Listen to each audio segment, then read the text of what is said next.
I'm Lola. And I'm Mamuna. Together, we've a combined 35 years of experience within the tech scene in North America and Europe. We talk about the highs, the lows, the WTFs of navigating the technology industry and answer your questions about navigating tech careers. This is Lost in Tech.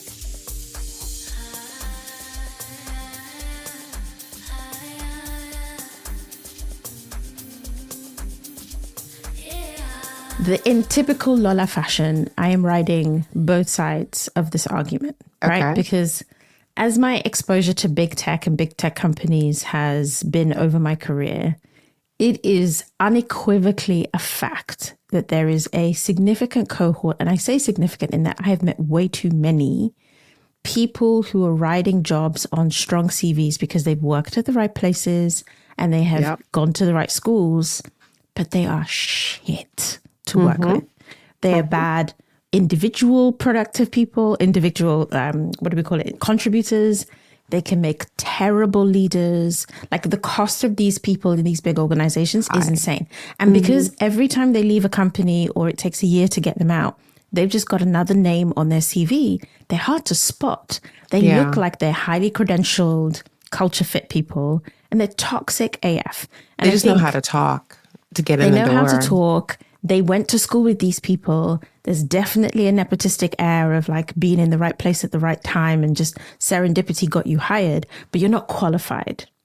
And I think when I read the Chesky, like the summary of Brian Chesky's talk and Paul Graham's, there is a significant part of me that's like, Brian Chesky was probably victim to hiring a lot of leaders in the Bay Area who were exactly this, actually rubbish contributors and non-productive, very expensive people because their CVs were right. So real talk, that shit exists. So let's not even deny it. So going backwards, yes. Yeah. Going backwards, we're talking about Paul Graham's essay, dissertation on founder mode. Yes. And, I think this one touches everyone in different ways because if you've been in tech, you've seen it. You've experienced it. You've heard someone that's experienced it. You've experienced it in different ways. Either you've been directly tied to a founder and you've worked under them and you know what this feels like, or you've worked in the opposite end where it's manager mode and it's full delegation. The founder is out. They're no longer really attached to the product. And so you have like work just like, okay, how do I make this decision? Like, the decision just comes down and we as a team decide what our roadmap is going to be. And so you probably experience both ends of this. And so it was an interesting conversation, I think, amongst the tech world to understand and see how people reacted differently to this article. I mean, I think it's like everything that seems extreme. There is a grain of truth that is absolutely there. And I have a lot of criticisms about founder mode itself, but I do want to give credit where credit's due. Brian and Paul are articulating a significant problem that does exist in the way that like hierarchies and leadership stacks are being built around tech companies today. And without question, reform is needed somewhere in a lot of companies to just clear out the resting investing. I know how to say all the buzzword bingo words in the meeting. All the titles. I have all the titles and the experience, but I have not produced anything meaningful in my career. And honestly, I would probably freak out if I was to produce. Worse than that, I am hiding my inability to do my job by bearding myself with some highly competent, underpaid individuals who are probably of a underrepresented gender or race who can make me look good, and I'm promising them the world, but I am not going to deliver anything because I need them to stay where they are to hide my job. I have been there. We know. We know. I think what's interesting is that I've had an experience where I was managing a team and then there was structure changes in the team such that it was flattening the org. Yeah. And so former managers are now going to be ICs. Yeah. And there was panic amongst the managers to say, okay, how am I going to do this? And once we got past the initial shock of it and, me supporting the team and say, okay, you can do it. This is possible. what it came down to was that a lot of the managers had not been in the work for so long. The work had been the people and not the actual production of work, such that they were not comfortable doing the day to day. And so I think what's exciting is after they got some comfort and curiosity in the role, they started to really dive in and get their hands dirty. And they themselves are now saying like, hey, I'm actually able to be a better manager because I now understand what it takes to do the job. Yeah. And so regardless, I think, of everyone's feeling of founder mode per se, I think it goes to say that to be a good manager, to build empathy for the people you are managing, it is important to understand how the job gets done so you can best support them, mentor them, guide them. See, that's where I disagree, because this actually leans towards my criticism of founder mode. Okay. And I think it connects with almost like a derision that exists for expertise. Right? Okay. It's almost like we don't need experts. Everybody can be a sort of expert in the world, which then says... Like generalists versus specialists. Versus specialists, right? And then it then says, I, in founder mode, can do everybody's job. So therefore, I don't need anybody else. Therefore, I can clear out... I don't believe that. Okay, because that's where it leads to. It's like if you need to, because I think there's an old leadership article where in Apple, for example, for a really long time, they believed that you couldn't lead a discipline or an organization unless you were from that organization. So you had to be a crafter. I've led engineering. I'm not an engineer. This is what I'm saying. It has to be possible. And a CEO by design, a founder by definition, has to lead a company full of jobs that they cannot do. Like if she thinks she can do, right. If a founder believes they can do all of the jobs, my God, then they don't need anybody. They should literally just build a company based on AI. However, there is a clear thing that you and I mean, part of the reason we started this podcast is because we have experienced and we have done more work than other peers around us to understand what it means to lead and manage human beings and treat them with respect and agency and grow them and develop them and care about their path in the world. And this founder mode shit literally only cares about the founder as a human being. It utterly disregards the people, every other human in their company. It's like if an expert did show up, because here's what I have observed in places we do not name on this podcast. You get hired in as expert for category and discipline A. That is your core discipline. You show an ability to manage across a bunch of disciplines, which is great. But no, you came in this discipline, therefore we are going to keep you in that box. That happened to me. I literally left a job because I was told I had to stay in my lane, right? Explicitly told to stay in my lane. That's version 1. Version 2 is, hey, you're a generalist. You've got to spread across all of these things because now you're going to manage not 10 people, you're going to manage 50 people. Oh, and by the way, half of these people do something you don't know anything about, but we don't care. We're not going to support you with supporting them. We're just going to make it seem like you're the idiot who doesn't understand their job. Both things were happening in this company. And I'm like, that is the effect of founder mode, because you have founders who believe that they embody all the knowledge in the world and they're the only true victim because poor them, all these employees taking advantage of them, squatting on jobs and doing things and being lazy, and they're just entitled and like sack them all and replace them with AI. And we don't know.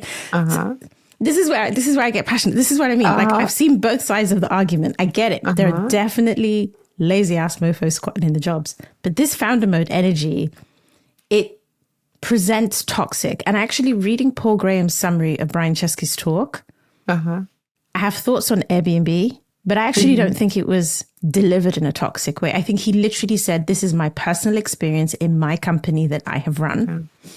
But the way that the people latched onto it, all I heard for the first few weeks of this conversation was all of the toxic and quite frankly, masculinity that exists in tech. It's like this heroism of founders.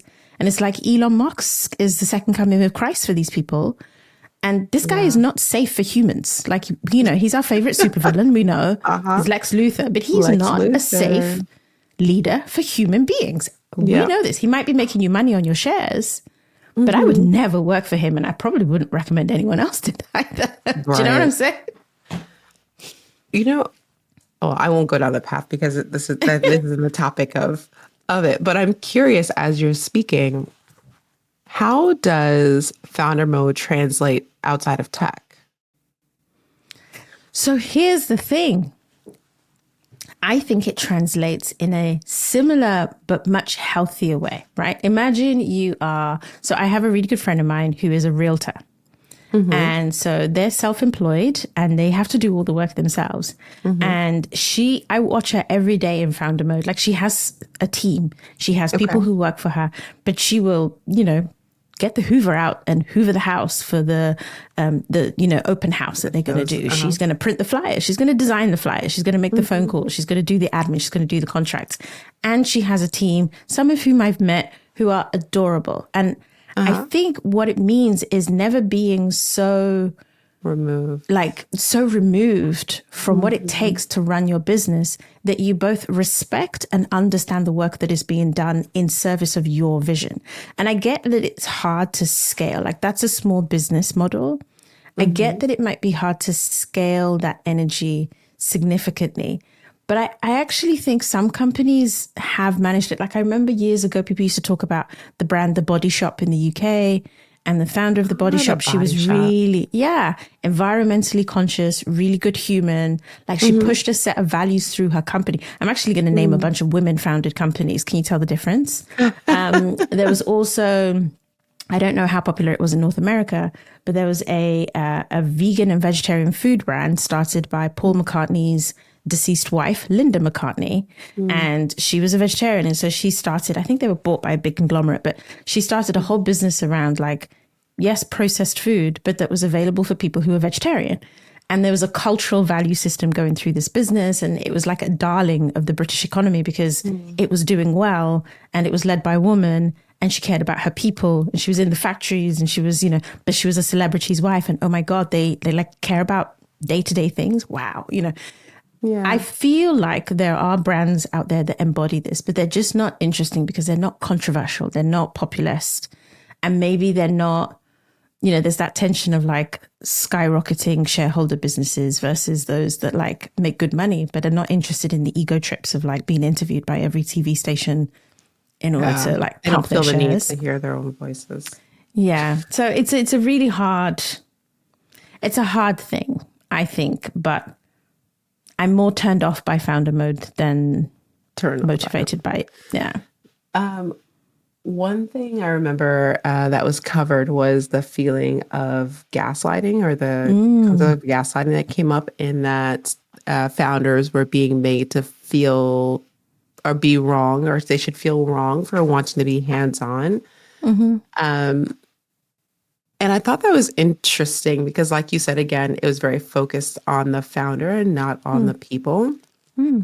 But I think about it, in what situation employees, managers, executive teams would actually make a founder feel guilty. Like, they would try to make a founder feel guilty for being hands-on versus maybe trying to create space, getting space from the founder, from the team, to allow the team to actually move things forward, And I think that the resulting feeling for the founder is guilt in that. Yeah. So I think the thing that I would say actually happens is there is something specific that happens when you've raised investment from, like, activist angels or VC companies. Where, and especially if you're a young founder or a founder, and I think, again, I'm going to link this back to Brian Chesky, like, they were young. They did not have work experience, really. So they started a company that became a skyrocket, and all of their investors and stakeholders were like, okay, we're going to put this like scaffolding of advisors around you guys to help you, because clearly you've not done this before and we need to safeguard our investment. I can believe that in that scenario, everybody's opinion felt like gaslighting, because probably what they did was they were like, you had a great idea, but you don't really know what you're talking about now. Like, you were great then, but you're not really used to this scale of company now. And so that I can see happening. And founders have lost their companies listening to advisors. They've lost access to their businesses. I took it as him saying that it was more so like the day-to-day where, some founders will want to delegate all decisions from on high down to the team. Like, you should be doing this and this. I know this is going to be successful. This is how I want it done. This is when I want it done, whatever. And sometimes them getting feedback that is not the best approach, and them feeling, I actually don't know if they actually feel guilty, but I think there was a call out of, hey, I know what it takes for this company to be successful, and I'm going to keep taking in this direction. I think there's that difference there from the founder to the employees versus the founder to the advisors, potentially. I mean, maybe, but like at that point, I'm just like, and? Yeah. Is that gaslighting? or did someone I think it's what they were saying. Or so then I have to go back to like, dude, pull up your big girl pants, and like, you are the CEO. You can decide if that is input you want or input you don't want. I don't know if, like, we use this term gaslighting a bit too freely. Like, these people are not intentionally trying to misdirect you. You are their boss. They are probably telling you something from their opinion. Great. Thank you for your feedback and your input. And you can take it or not. How is it gaslighting? Like, how is it actually trying to manipulate you? How dare I? Like, if I could, dude, I'd be a billionaire, because I'd have manipulated how many of my old bosses into giving me their, like, it just, I think, again, it's like, we really need to stop allowing these founders to place themselves in the position of victim. Like, take accountability for your shit. You knew what you were doing. You made mistakes. Write your book. Get your Netflix documentary. I cannot wait to watch it. But you are not a victim. I'll tell you a victim, because I actually recommend, I'm super fortunate to be working with this individual right now, but I recommend everybody watches an HBO documentary called Movie Pass, Movie Crash. Ooh, and it is about, it is about the Movie Pass company, which was co-founded Are you working with someone from Movie Pass? I'm working with the company. It's going to be super amazing. It's, anyway, if people follow me work-wise, it's been publicly announced and everything, so it's like no surprise. But the relationship started because my husband watched the documentary and he was like, yo, I think you might be interested in this. There's something there. But the broader thing is, two Black male founders who knew about movies and, tech companies started a business that was super interesting, movie subscriptions, before cinemas were doing it themselves. And they had investors, but they were struggling to raise that strong market cap. Hey, we know about this, right? If you're the wrong tone, then you're not necessarily going to get the same ticket sizes as everyone else from investors. And so one of their investors brought in a CEO who was the right face to put on the company to go raise money. And if you look in the abstract, absolutely successful. They had crazy numbers, tens of millions of subscribers. Again, though, right? They were on the TV all the time. They had a whole thing going on at Coachella. They were private jets and whatnot. What people don't realize until they watch the documentary is that the original founders are the ones who kept hold of the business sense. So they were looking at all of this and they were like, the numbers are not adding up. We're not doing this the right way. So this new CEO and his investor, they sacked the founders of the company. Oh, they pushed them out. And it became so much that the narrative was nobody knew who the original founders really were, because the CEO and the CMO, or whoever these two people were, they took over the whole show. And I think in that scenario, you have an example where, like, founder mode would have been for the original founders. They had the original context. They had the original context. They always knew that it wasn't going to work and at some point it was going to crash. And they tried to provide that advice, but they were pushed out by the money people. And today, like, one of the original founders, he bought the brand back out of bankruptcy proceedings and he started MoviePass 2.0. And it's already profitable within a year. Like, it's already reset, because he always knew what he needed to do around the business. And without the control of these other people, he was able to reset the business, do it in stages, and show that the ROI made sense. And then, like, there's a whole bunch of future stuff coming in.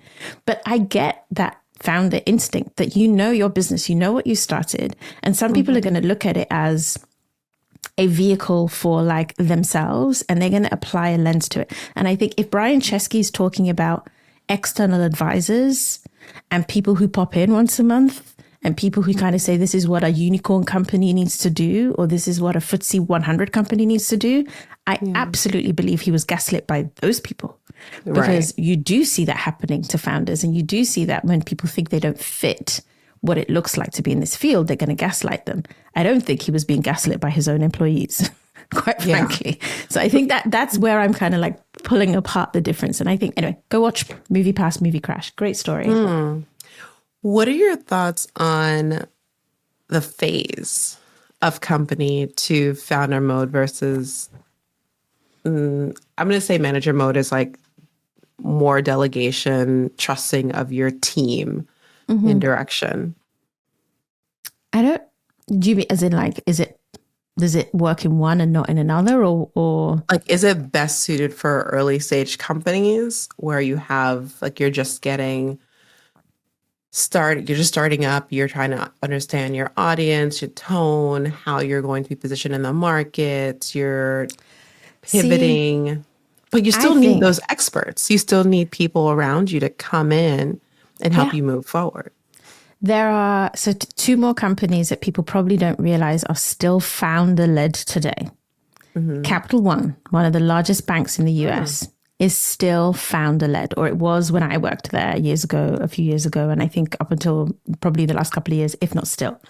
And the culture of the company is very much led by that founder. I mean, they convinced themselves they were a fintech because when he launched Capital One, he used data in a way no other banking service provider had ever used data. So they have this cultural ethos that he still promotes through the company, and the rest of the company takes into account.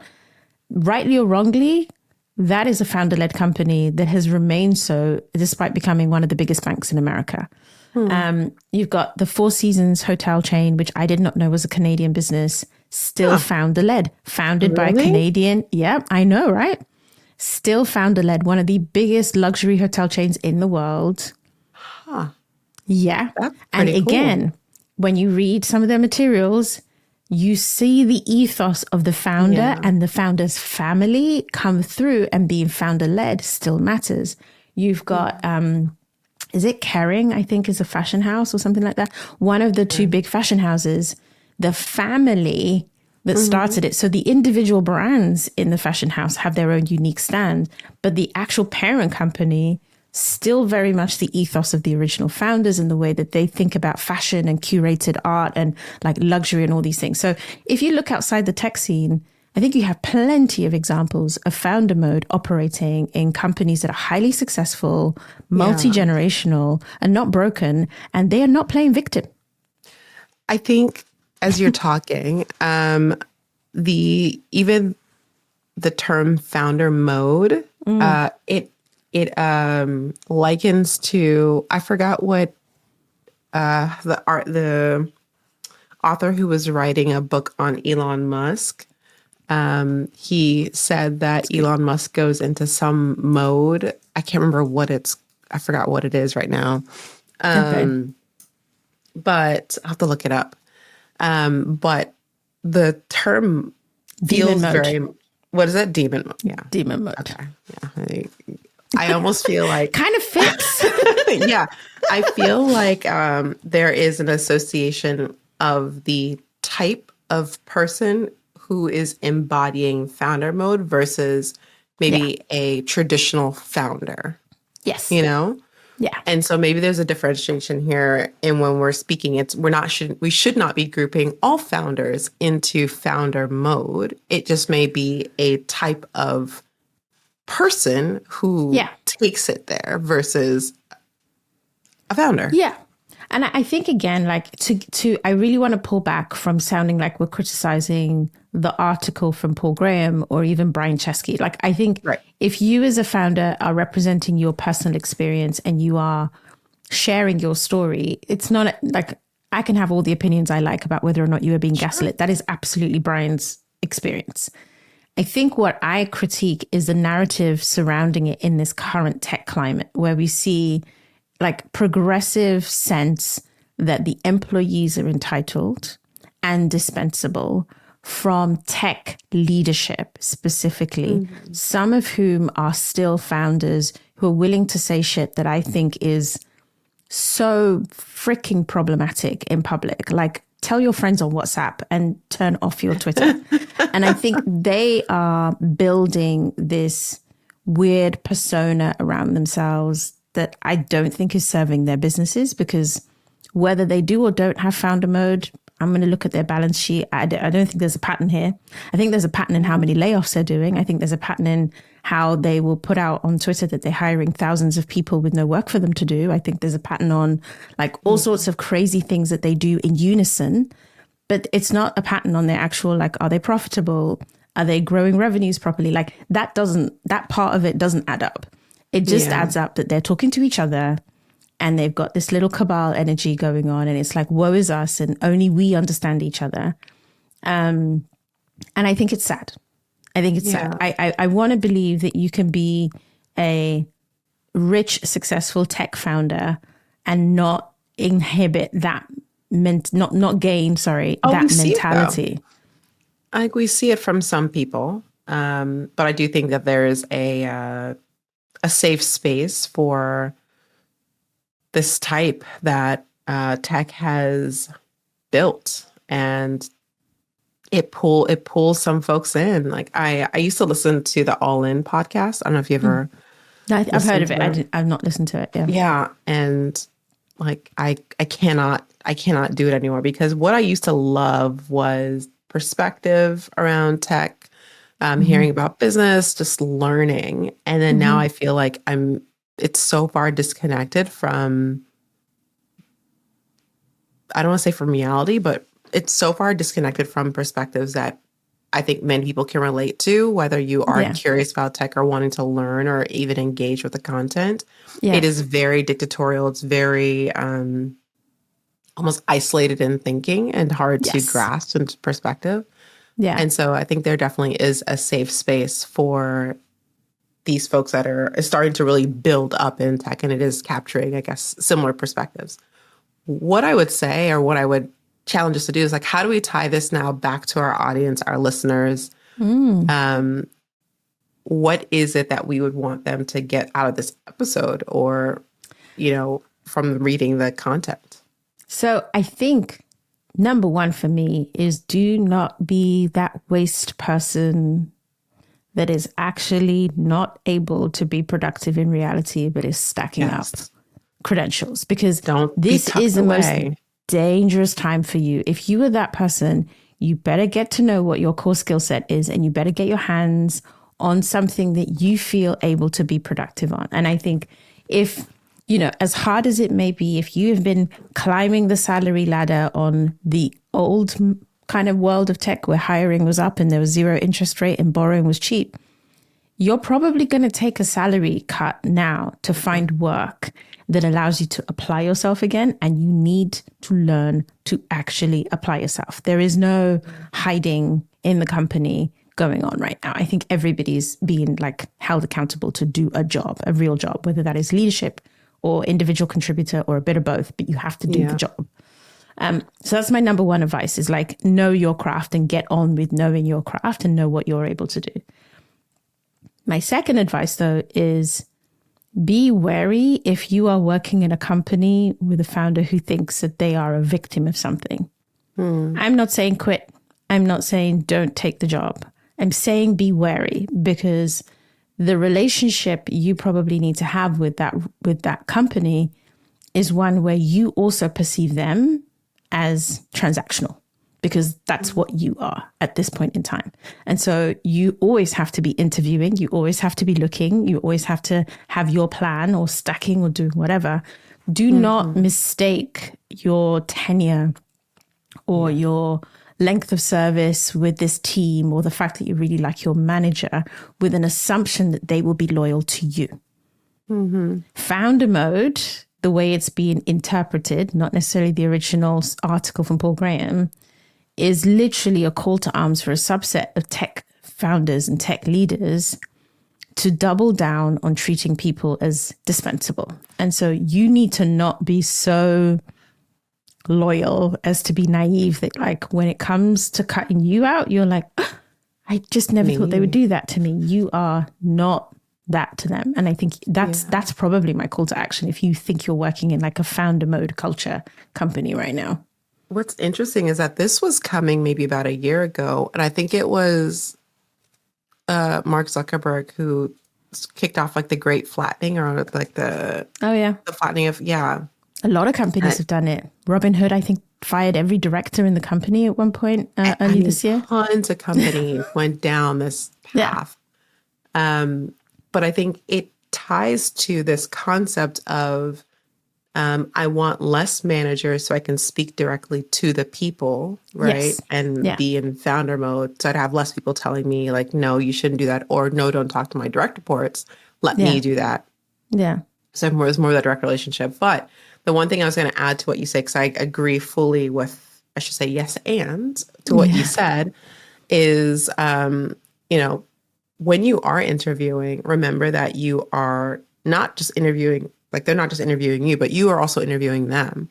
So you 100%. Really want to make sure that you understand the culture of the company you think you're interested in, right? Yeah. So you don't want to just blindly say like, oh, I've always wanted to work for X company, not X, but like any company, you want to make sure that you say, okay, it seems interesting. I'm not in there. I have an opportunity to speak to people in there.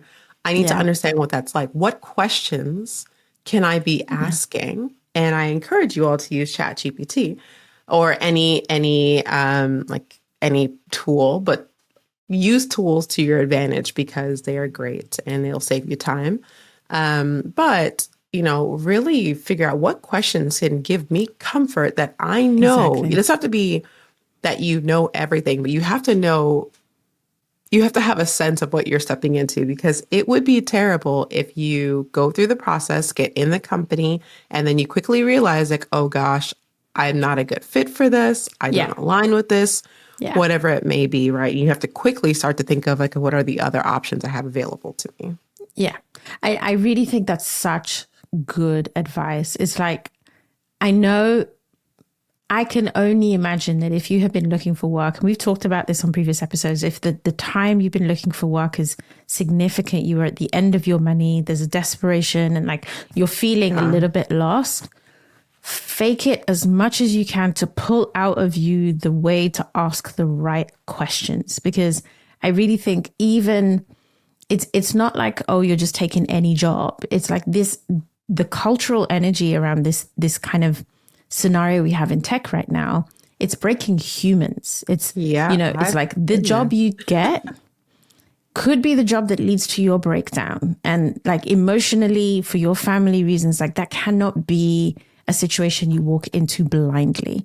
Like you need to know, even if you're going to take a job, you need to know what kind of company it is, because you need to know what supports you need around you in order to survive the job.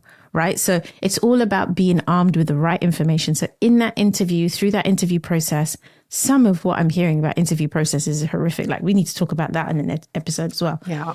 Like you need to think about what you need. And I will say, as we've discussed, 9 times out of 10, when you show up to an interview and you're like, I'm interviewing you too, and I know what I need, you're probably going to rank a little bit higher than the other candidates who are saying what they think the other person wants to hear. Like bringing your authentic self to these scenarios actually really helps within a boundary of safety. It helps you to show up as somebody who's thought about what it would take for you to be successful in the role. And that matters. So yeah, I think that is great advice. We've made this show for you, and we want to hear your stories. We have our combined 35 years experience in tech. We have an incredible bank of experts to call on.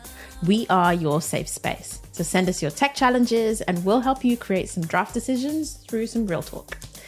You've been listening to me, Mamuna Oladipo. And me, Oyelayo-Pearson. Edited and produced by me, Michael Bussa, with theme music by 031 Mash. Email us at help@lostintechpodcast.com or DM us at lostintechpod.